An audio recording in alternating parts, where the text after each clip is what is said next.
নমস্কার। তৃণমূল সরকারের পতনের পর থেকে আর বিজেপি সরকার ১ মাস ২-১ দিন মতো হয়েছে। এই সময়ের মধ্যে বামপন্থীরা শুধু যে মাথাচাড়া দিচ্ছে তা নয়, তৃণমূলের সময় এরা কেন জানি না কোথায় হারিয়ে গিয়েছিল। আর এখন এরা সর্বান্তঃকরণে বিজেপি সরকারের বিরোধিতা করছে। বিরোধী দল বিরোধিতা করতেই পারে, আপত্তি কিছু নেই, কিন্তু দেশদ্রোহিতা তো মেনে নেওয়া যায় না। আর এরা সেই দ্বিতীয় বিশ্বযুদ্ধের আগে, জনযুদ্ধ, স্বাধীনতার আগে থেকে এরা বিরোধিতা করে আসছে। এরা তো communist. Karl Marx, Engel, Friedrich, এরা কমিউনিজম নিয়ে পড়াশোনা করেছে। এমন একটা ভাব করে যেন বিশ্বের সমস্ত জ্ঞান এদের অধিগত। জানি না কতদূর কি ধারণা ওদের এই বিষয়গুলো সম্বন্ধে। তবে এটা ভারতবর্ষর মতো একটি সর্বংসহ মাতৃভূমি দেশ বলে, আমার এই পূর্ণ মাতৃভূমি, এরা বেঁচে যায়। নাহলে দেশদ্রোহিতার কি ফল কমিউনিস্ট কান্ট্রিতে এদের মধ্যে কতজন জানে আমি জানি না। আর জানলেও সেটা সাধারণে প্রকাশ করে না, ভয় পায় প্রকাশ করতে। আসুন একটু স্ট্যালিনের সময়টা ঘুরে আসি। জোসেফ স্তালিনের শাসনকালে প্রায় ১ থেকে ২ কোটি মানুষ প্রাণ হারিয়েছিলেন, হত্যা করা হয়েছিল। এর সঙ্গে দুর্ভিক্ষ ধরলে সংখ্যা আরও বেশি বলে মনে করেন বিশেষজ্ঞরা।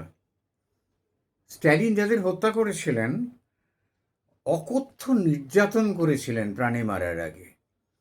মানে সে নির্যাতন, আমরা চেঙ্গিসের কথা পড়ি, তৈমুরের কথা পড়ি, এরা এইসব মুসলমান শাসকেরা, এরা তো একনায়ক ছিল, ফ্যাসিবাদী কমিউনিস্টের ভাষায়। ইনি তো, স্টালিন তো একজন কমিউনিস্ট, কিন্তু তিনি যে অত্যাচার করেছিলেন, দানবীয় অত্যাচার, অমানবিক বললে কম বলা হয়। অকথ্য নির্যাতন করেছিলেন। তারা মূলত সরকারের কট্টর সমালোচক এবং রাজনৈতিক প্রতিপক্ষ। কমিউনিজমে রাজনৈতিক প্রতিপক্ষ থাকে না, এটাই মূল ব্যাপার। এখানকার বালখিল্য বামপন্থীরা যে এত কথা বলেন, আমি বড় নেতাদের ছেড়েই দিলাম, যারা এখনও বামপন্থায় সবে দীক্ষা হয়েছে, ২-১টা ফেসবুক ঘাঁটাঘাঁটি করছে, তাদের কথা বলি। নেতারা তো বিরাট ব্যাপার, তাদের বাদ দিচ্ছি। তারা জানেও না যে কমিউনিজমে এই দেশদ্রোহিতার কী অবস্থা করেছিলেন স্তালিন সে সময়। রাজনৈতিক প্রতিপক্ষ, স্টালিনের একনায়কতন্ত্রের বিরোধী ছিলেন। রাজত্বকাল ১৯২৪ থেকে ১৯৫৩। কৃষি প্রধান দেশ ছিল রাশিয়া। আর এই আমরা রাশিয়ার রূপকথা এগুলো তো আমরা সব ছোটোবেলায় পড়েছি, সব জায়গায় সেই কৃষির ব্যাপারটাই পড়েছি।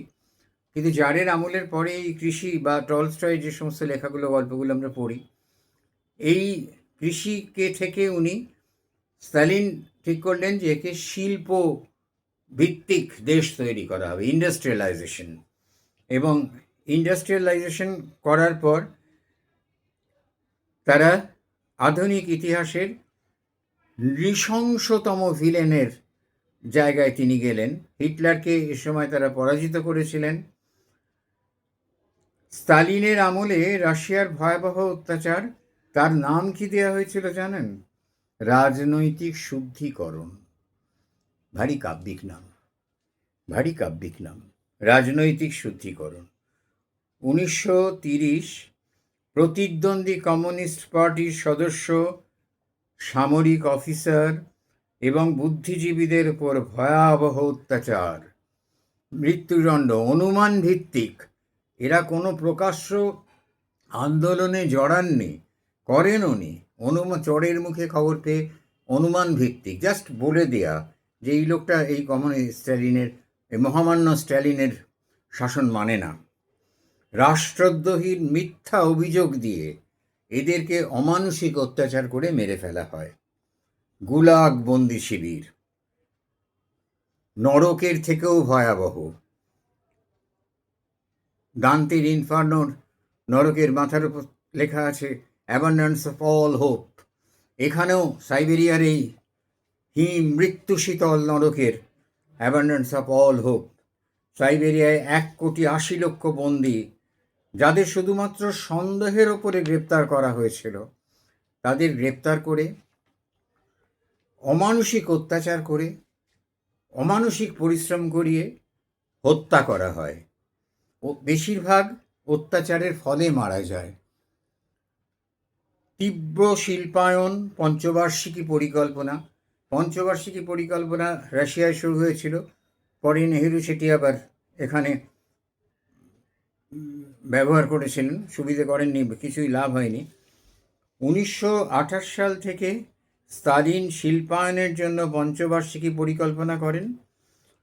ব্যক্তিগত খামার বিলুপ্ত করা হয় এবং সেখানে যারা দুবেলা খেতে পেত এই রকম কৃষকদের কাছ থেকে জমি টমি সব কেড়ে নেওয়া হয়। শুধু তাই না, রাশিয়াতে কৃষকরা চিরকালই অবহেলিত। একটা সাহিত্যের বই দেবযানে এই কথাটা লিখেছেন বিভূতিভূষণ বন্দ্যোপাধ্যায়। কৃষকরা চিরকালই অবহেলিত।